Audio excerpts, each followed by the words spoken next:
नमस्कार मित्रांनो, तर आजचा आपला व्हिडिओ आहे DLF cyber city park Gurgaon. Cyber city park हा सायबर सिटी मेट्रो स्टेशनच्या अगदी जवळच आहे किंवा त्या चौकाला शंकर चौक असेही बोलतात।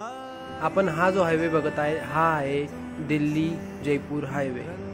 आपण पोहोचलो आहोत शंकर चौक किंवा सायबर सिटी मेट्रो स्टेशनला, जिथेच वरती आपण मेट्रो स्टेशन बघू शकतो आणि त्याला लागूनच आहे DLF cyber city park. Cyber city पार्कमध्ये खूप ब्रँडेड अशा मोठ्या मोठ्या कंपन्या आहेत ज्यांचे ऑफिसेस इथे आहेत। ह्या एरियाला बघून ह्या गुरगावच्या सायबर सिटी पार्कला मिनी दुबई बोलतात। दिल्ली एअरपोर्टपासून हा सायबर सिटी पार्क 10 ते 11 किलोमीटरच्या अंतरावर आहे। ह्या प्लेसला येण्यासाठी तुम्हाला रॅपिड मेट्रो ही लाईन भेटेल, जी की येलो लाईन किंवा अदर पर्पल लाईनला जोडून येते।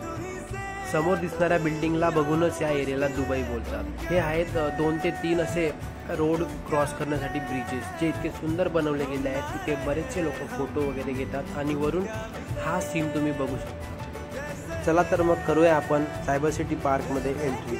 आतमध्ये खूप सारे शॉप्स आहेत, फूड स्टॉल्स, रेस्टॉरंट्स, हॉटेल्स आणि पब्स आणि बार सुद्धा आहेत। खूप सारे ब्रँडेड कपड्यांचे शॉप, शूजचे शॉप्स आणि डिकॅथलॉन सुद्धा या ठिकाणी अवेलेबल आहे। या पार्कला येण्याची योग्य वेळ 7 ते रात्री 11, 12, 1च्या दरम्यान आहे, जिथे तुम्ही अट्रॅक्टिव्ह नेचर बघू शकता। DLF सायबर पार्क्स हे 3 ते 4 पूर्ण गुरगावमध्ये आहे, त्यातला हा एक आहे। जगातील टॉप आणि ब्रँडेड कंपनींचे ऑफिस या एरियामध्ये आहे। एरिया हा जरा मागळाच आहे।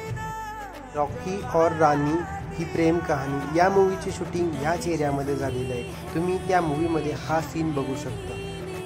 DLF सायबर सिटीचा एरिया खूप मोठा असून तुम्हाला पूर्ण एरिया बघण्यास 1 ते 2 तास लागतील। चला तर मग आजचा आपला सायबर सिटी हब बघून झालेला आहे, जो की गुरगावमध्ये आहे। चला मग, धन्यवाद व्हिडिओ माझा बघण्यासाठी।